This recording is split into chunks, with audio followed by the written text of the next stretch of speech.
Well, hello and welcome to The Point, whether you're watching at home in internet land or you're at The Point in Hexham on Sunday at 9 o'clock or 4 o'clock.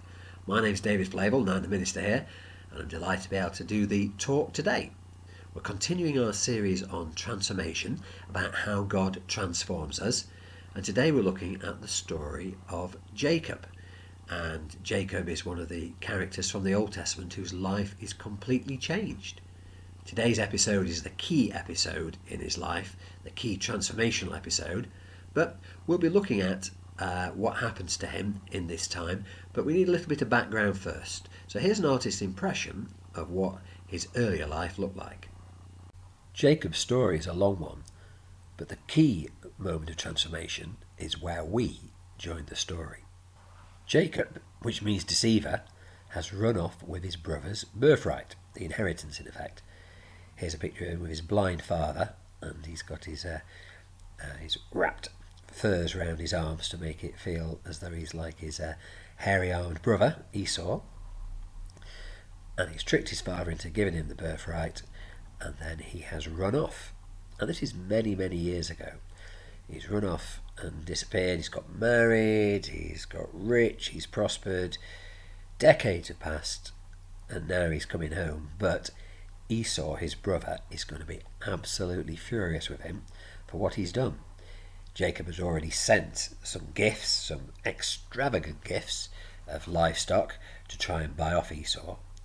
But now he's afraid that Esau is going to come, because he's travelling with a large number of men, and he's going to come and attack him. Genesis 32:22-27. That night Jacob got up and took his 2 wives, his 2 female servants, and his 11 sons. And for those who think he's got 12 sons, Benjamin, his youngest son, isn't born yet. Took his 11 sons, and he crossed the ford of the Jabbok. After he had sent them across the stream, he sent over all his possessions. So he's moved all his valuables, including his family, well away, because he knows that he could be in big trouble with his brother for what he has done in the past. There's a family row that's been going on for a long time, and they're coming back together. Will he receive a good welcome? So Jacob was left alone, and a man wrestled with him till daybreak. Now this is one of those sort of psychological things, the idea that a man wrestled with him. Some people say it's a real man, some people say that it's just in his mind and he's dreaming about this, because Jacob has lots of dreams. But what he's doing is he's wrestling over this issue. What's going to happen when he meets Esau? When the man saw that he could not overpower him, he took the socket of Jacob's hip, so that his hip was wrenched as he wrestled with the man. So there's a lasting impact of this wrestling match. Then the man said, "Let me go, for it is daybreak." But Jacob replied, "I will not let you go unless you bless me." And remember, his father Isaac had blessed him because Jacob cheated to get that. The man asked him, "What is your name?" "Jacob," he answered. And Jacob means the deceiver, the cheat, the fiddler. Names are really important in the Bible. They have meaning. In fact, at one stage, one of my questions today was going to be, what would your name be if you're in the Bible? But I decided to skip that. Instead, we're about to see how Jacob's name will change. Then the man said, "Your name will no longer be Jacob, but Israel, because you have struggled with God and with humans and have overcome." And the word Israel means he struggles with, or he wrestles with, God. Jacob said, "Please tell me your name." But he replied, "Why do you ask my name?" Then he blessed him there.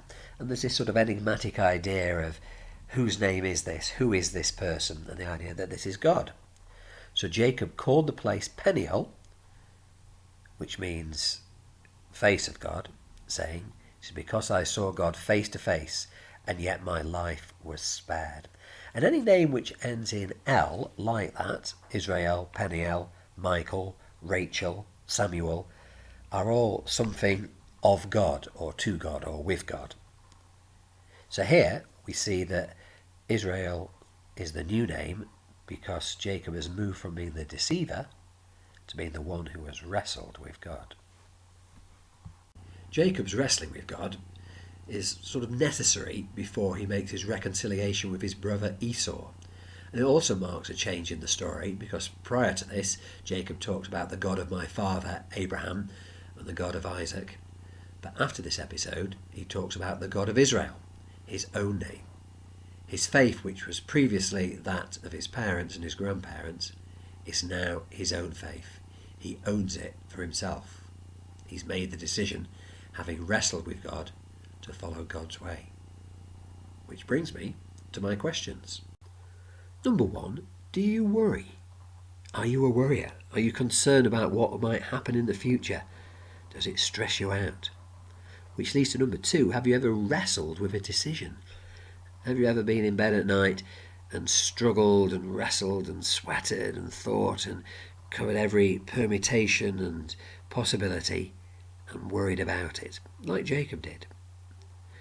You can answer those questions whether you're a Christian or not. But number 3, have you ever wrestled with God? And even if you're not yet a Christian, might God be wrestling with you? Might God be struggling with you? For faith is something that we sometimes do have to struggle with. And the children of Israel, those who follow in Israel's example, are those who continue to wrestle with God. So being a Christian isn't necessarily easy. It involves some wrestling. So have you ever wrestled with God? If you've got a better question, then bring that to the table. Otherwise, if you're watching at home, put your video on pause, and if you're at the point, find yourself a table, get yourself a drink, and begin the discussion.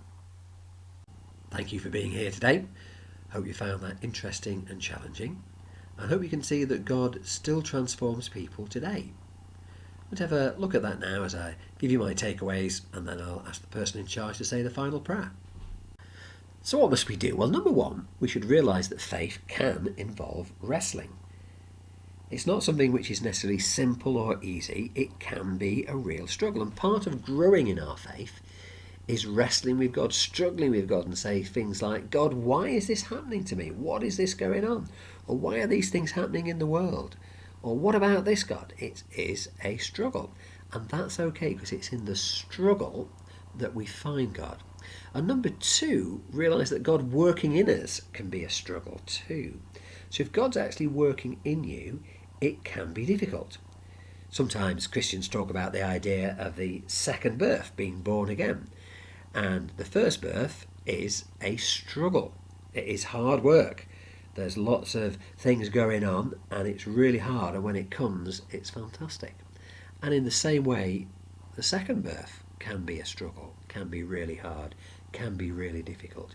So if you're finding it hard to be a Christian, you're finding it really, it's difficult for you, then that could be God working in you, because any transformation is hard work.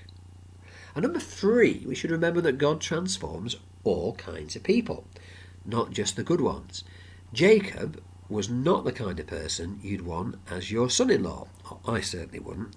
He was a deceiver, he was a villain, he tried to fix things, he was always looking out for number 1, and he had a few casualties of other people on the way who he didn't seem to care about, even though they cared about him. But God transformed him, and God transforms all kinds of people, and it isn't just about the good people. That's a helpful thing to remember in these polarised times as we come up to the election on December the 12th, where I will be your poll clerk at Beaufront School, if you're in that ward.